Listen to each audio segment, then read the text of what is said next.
Kaya dapat stress. Akhirnya dapat buka gula-gula pun.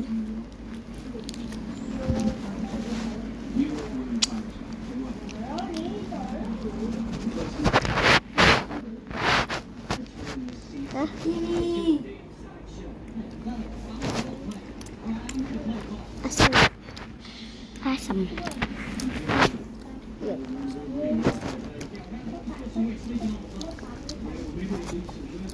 Silakan.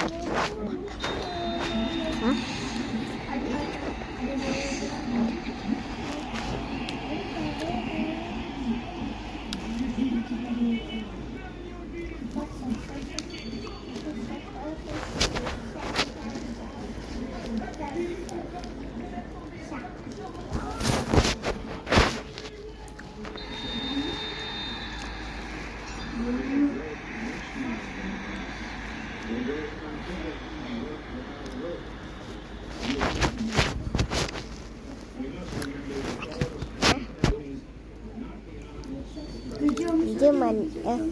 Dia asam manis tapi cara sekolah kan.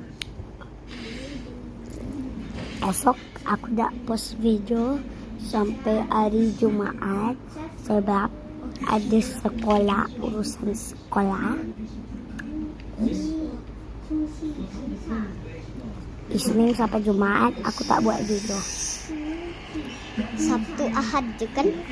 Sabtu Ahad je kami buat video. Kalau aku tak post video Sabtu Ahad, nama aku cantik, maknanya aku sakit. Kalau aku post video, aku tak sakit.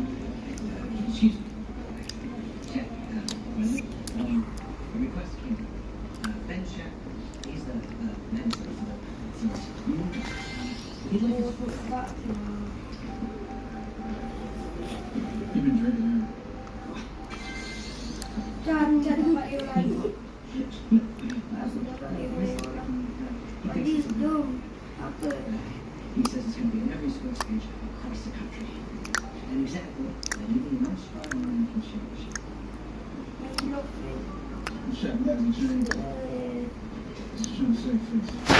Lanjut part 7 aku makan balik.